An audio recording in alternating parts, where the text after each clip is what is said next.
Salut à tous, j'espère que vous allez bien. Match nul du Barça, le destin n'est plus entre nos mains.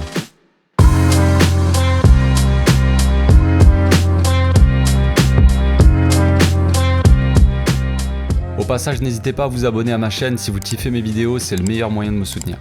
C'est la merde les gars, clairement c'est la merde, on va être obligé d'aller rouster le Bayern, pas le choix, c'est tout, c'est pas le choix, c'est comme ça. Non sérieux, ça va être très compliqué, hein. Même s'il y a quand même quelques motifs d'espoir. Le match a été très intéressant, et même si on est tous déçus, hein, dites-vous que c'est quand même que le deuxième match de Xavi à la tête de l'équipe.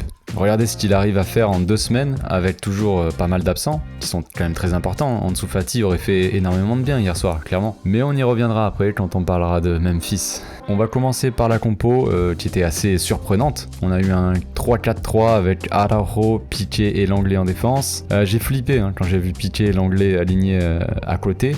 J'imagine que je devais pas être le seul. Mais bizarrement, ils ont fait un très bon match.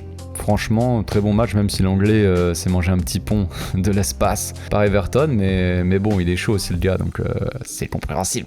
Mais très bon match, ils ont été très intéressants dans la relance, et niveau récupération, ils ont joué très haut pour mettre la pression, et ça a plutôt bien fonctionné. Au milieu, on avait Busquets, De Jong, Nico et Xavi. Bon, est-ce qu'on doit encore parler de ces gamins, franchement? On va parler d'abord de Busquets et Frenkie qui ont sorti un très bon match aussi. Busquets retrouve son niveau. Il joue simple, il a la vision de jeu parfaite pour le Barça et il a récupéré encore énormément de ballons. Frenkie s'est beaucoup projeté vers l'avant, surtout en début de match. Franchement, il était chaud patate. L'équipe a eu du mal quand même en fin de match, forcément. Niveau de l'intensité, mais normal, ils doivent beaucoup bosser au milieu. Ils avaient plus l'habitude, les mecs.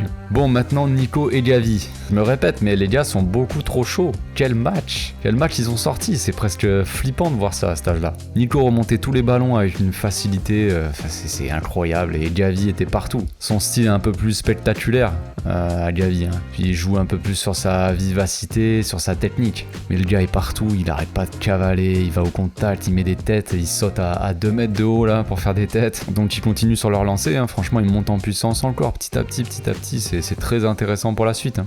Ils ont joué dans les demi-espaces, entre Jordi Alba et Memphis, et entre Memphis et Demir, qui étaient eux donc sur les ailes pour écarter un maximum le jeu. Donc on commence à voir un peu ce que Xavi veut mettre en place, hein, comme il le faisait au Qatar. Il a voulu un peu révolutionner le 11 en tentant le pari Youssouf Demir. Ça aurait presque pu marcher. À quelques centimètres, son pari était réussi. Hein. Quelle frappe de Youssouf, franchement, sur la barre. C'était magnifique. Franchement. Dommage qu'il l'ait pas mis, ça aurait fait un beau but. Un but magnifique pour son premier match de Ligue des Champions. Xavi s'est expliqué d'ailleurs sur la titularisation de Demir après le match. Il a dit qu'il s'était très bien entraîné et qu'il voulait jouer large. Voulait vraiment écarter le jeu, donc créer des occasions et être protagoniste avec le ballon. Donc vraiment, avoir le ballon et voulait des joueurs qui savent s'en servir. Après Demir, c'est encore un peu tendre. Hein. Franchement, c'est encore un peu tendre. On l'a vu sur quelques actions où il était intéressant, comme sur la frappe sur la barre, mais ça reste encore, Regardez quand Dembélé est rentré, mais bon, ça on en parle après. Xavi aussi parlait de Lenglet et Araujo. Il a dit qu'il voulait 2 joueurs plus costauds derrière et qui ont quand même une bonne sortie de balle. Enfin, je pense qu'il parlait surtout de Piqué dans la sortie de balle, mais Araujo a fait vraiment un match monstrueux aussi. Franchement, et Lenglet, gros match. Hein. Franchement, je me répète, mais il a fait des bonnes relances, il a fait des bonnes passes. Hein. Beaucoup de jeux longs, quoi, en fait. Il jouait au-dessus de la défense, il lançait des fois des 2 pailles où il était tous les 2 secondes hors jeu, et Jordi Alba aussi qui partait dans la profondeur. Imaginez avec Ansu Fati, putain. Enfin bref. Concernant le match, sinon, en soi, sur le contenu, moi je suis plutôt satisfait de ce qu'on a vu. Hein. Mais c'est toujours le même problème, on a personne pour finir. On a totalement maîtrisé le match, hein. Franchement, du début à la fin, on va dire quasiment, même si, comme d'hab, hein, on s'est fait des frayeurs à la fin de match, c'était flippant. On peut dire merci à Seferovic là, pour le cadeau. À la fin, franchement, ça fait plaisir, merci. Ça me va droit au cœur. Merci frérot, franchement, c'était la famille. Alors, est-ce que c'est un signe ? Est-ce que vous y croyez, vous, un signe du destin? Parce que là, clairement, c'est incroyable ce cadeau. Bref, on va parler de Memphis.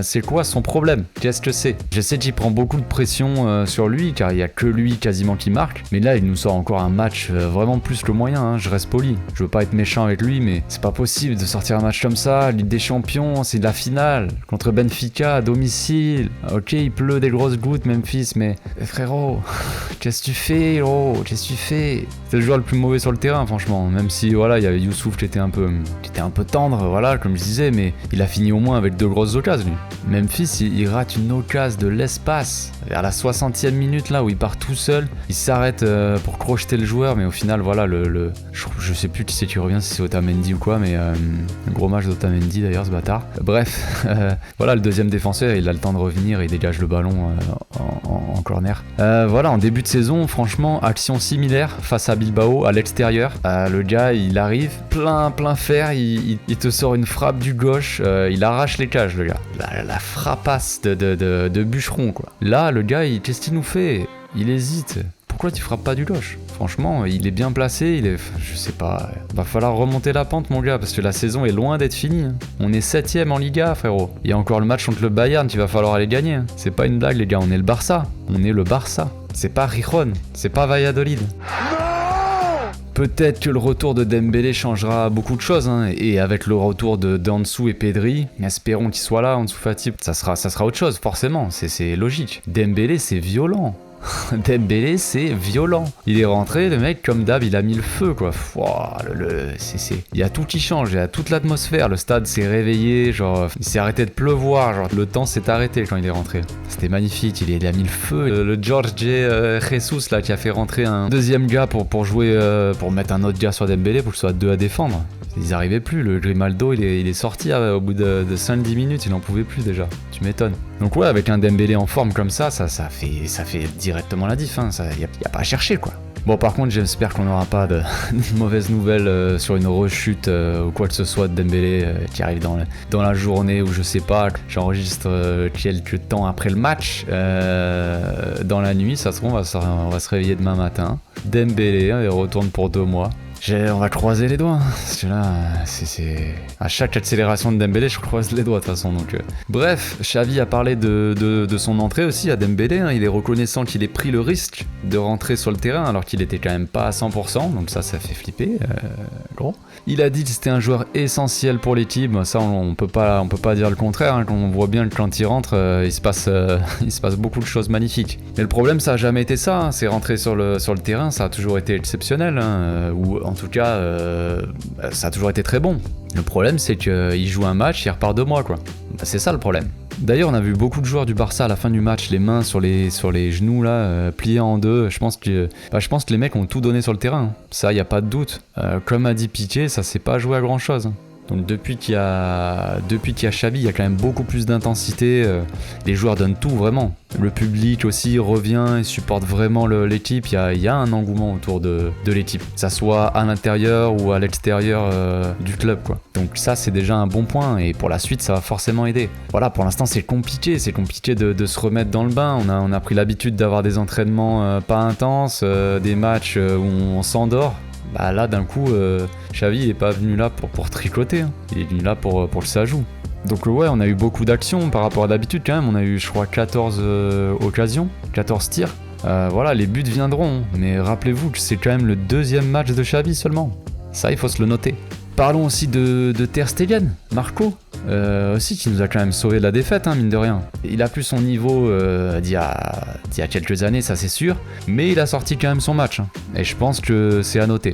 Voilà, on a l'habitude d'un peu le tailler et tout ça. Voilà, là il sort sur 2 clean sheets sur les 2 derniers matchs, 2 premiers matchs de Xavi, donc je pense pas que ce soit un hasard. Voilà, c'est dit. Mais au final, voilà, on est un peu dans la merde maintenant. On va devoir faire un résultat face au Bayern qui est quand même injouable encore cette année, mais on verra. Comme je disais, il y a quand même des motifs d'espoir. Et le motif principal s'appelle bien sûr Ansu Fati. Si on récupère Ansu Fati pour le match retour, il y a beaucoup de choses qui peuvent se passer. Après, je dis pas qu'on va gagner 5-0, on est encore très loin du niveau du Bayern ou de Liverpool ou des équipes comme ça c'est clair. Mais il y a du talent dans cette équipe, il y a du talent, ça se voit. Genre on voit déjà énormément de changements par rapport à Koeman, mais de toute façon ça c'était évident, mais voilà, en tout cas faut le noter. Xavi, il a apporté énormément de changements dans l'animation, ça joue plus du tout pareil. C'est quand même beaucoup plus sympa à voir, et il manque juste les buts.